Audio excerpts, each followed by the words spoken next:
Hello everyone. We have our topic today, which is gonna be emotional abuse. Emotional abuse is one of the most primal topics for discussion. So let's jump right in, okay? Firstly, emotional abuse is a form of mistreatment that involves controlling, manipulating, and intimidating another person, either through words or actions. And it's actually unlike physical abuse. It completely differs. Emotional abuse can occur in various relationships. For instance, marriage, dating, um, friendships, or even among family members or co-workers. And what I'm also gonna say is emotional abuse. We have some key points about emotional abuse. So here are some key points about emotional abuse. First of all, emotional abuse involves using emotions to criticize, embarrass, shame, blame, or manipulate, or otherwise manipulate the other person.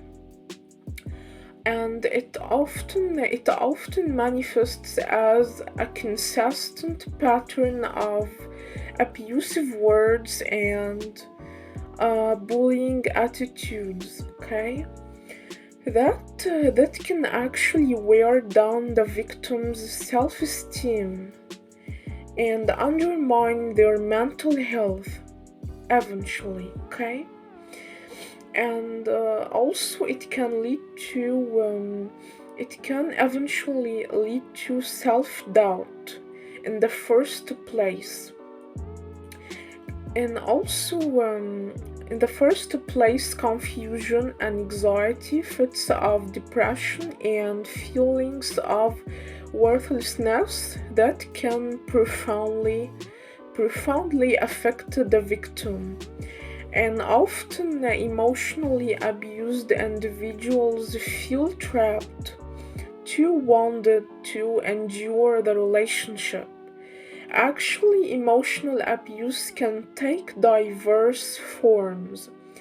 So, and it can also leave deep and lasting scars on the victim's mental and emotional well being.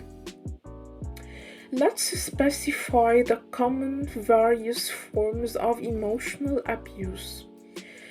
First one is verbal assault, and by this I mean yelling, screaming, name calling, using hurtful or demeaning offensive language.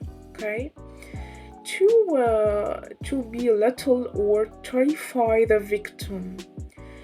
Second one is constant criticism, and that actually means regularly putting down the victim, attacking their abilities, appearance, or character.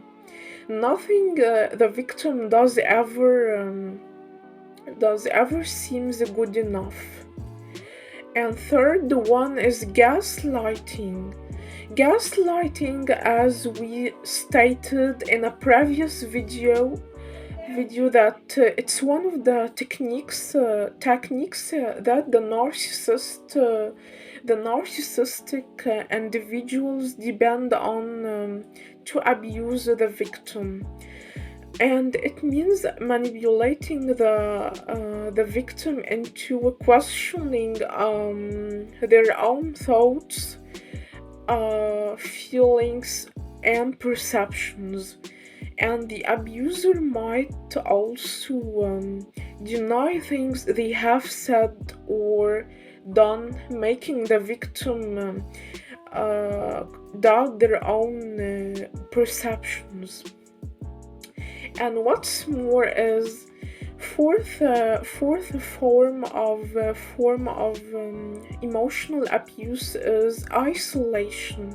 That's to say, preventing the victim from spending time with friends or family, or controlling where they go or whom they see. And this honestly can render the victim entirely reliant on the abuser for social interaction and support. And form number five of emotional abuse is ignoring and neglecting.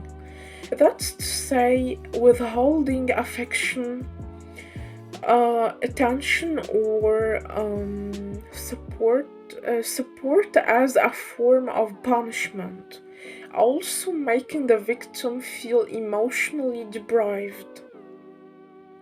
The abuser might also tend to ignore the victim's needs and refuse to acknowledge their feelings. Dismissing feelings or minimizing emotions can be awfully harmful for the victim, and it can profoundly affect them in a bad way. Number six is threats and intimidation. Using threats of violence, abandonment, or other forms of harm to control the victim's behavior.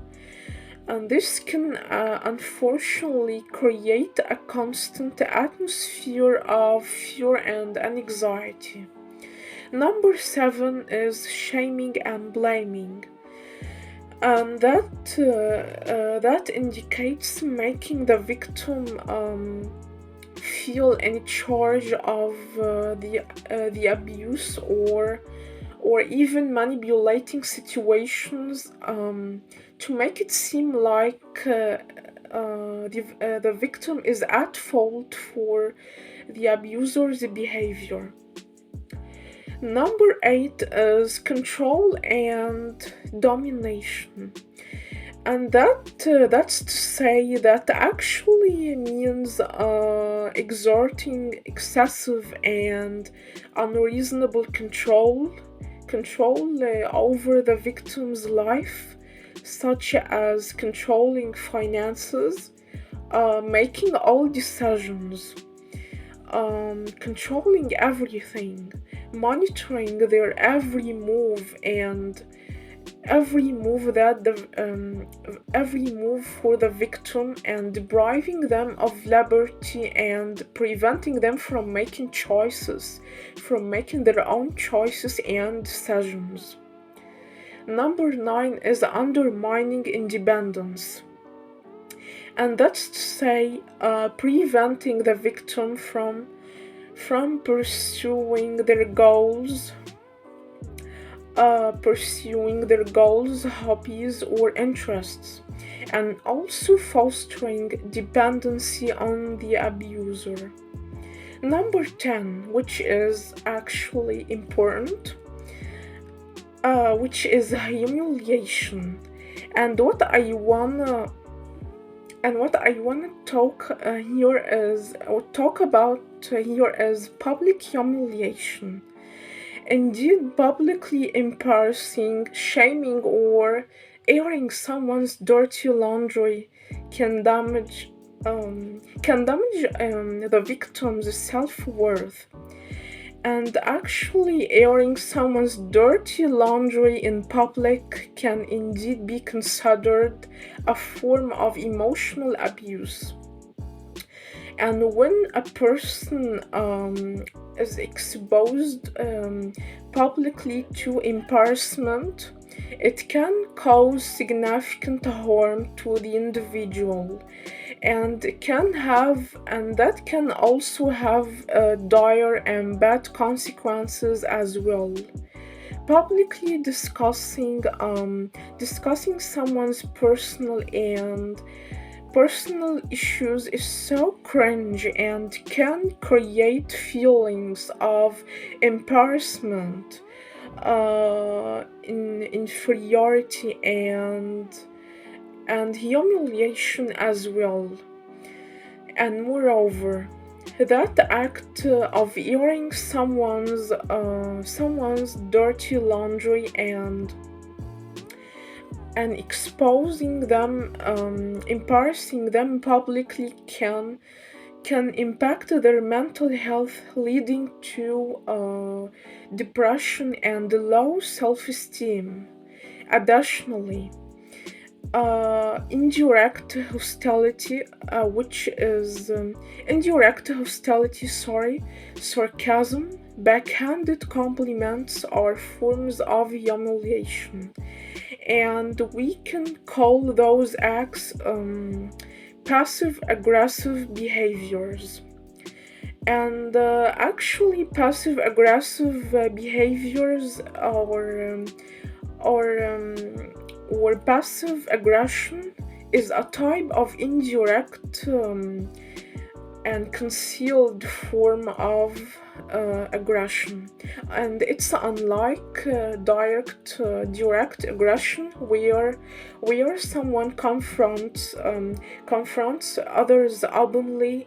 Passive aggressive individuals express their own aggression in subtle ways, okay? And this type of aggression actually allows a person to express anger and emotions without directly communicating these feelings. Passive aggression is a common coping mechanism that many people use from time to time, especially when they want to avoid direct conflict. There are other forms of passive aggressive behaviors like procrastination, lightness, chronic forgetfulness, silence, avoidance, stubbornness, expressing your feelings non-verbally, ghosting, moody behavior, poor communication, and finally, this act of passive aggressiveness can damage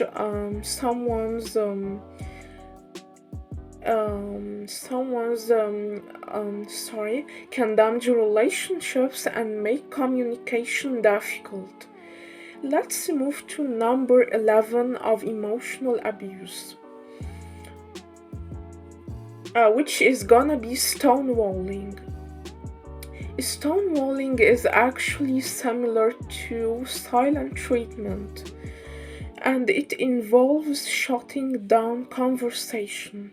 And when someone stonewalls, they intentionally draw from a convo, creating a distance between themselves and their partner. And let's clarify more.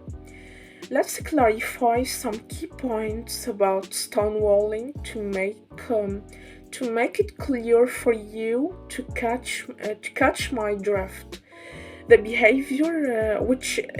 behaviors which are associated with stonewalling can be general discomfort in discussing feelings. The stonewaller actually avoids emotional convos, minimizing concerns. They dismiss or downplay the other person's worries. Furthermore, refusing to respond. Stonewallers may ignore questions or remain silent. Also, avoiding eye contact, and non-verbal cues. They avoid connecting during discussions, in addition to walking away from stressful conversations. And the impact of stonewalling, can be hurtful, frustrating, and damaging to relationships. It reduces the couple's ability to resolve conflicts and connect intimately. So, what are the causes of stonewalling?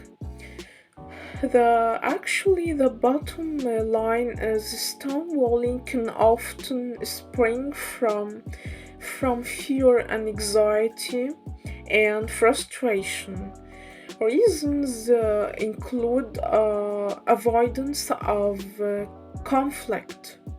Some people use stonewalling as a method to escape emotional tension or the belief that they can't handle certain topics and fear of where the conversation might lead.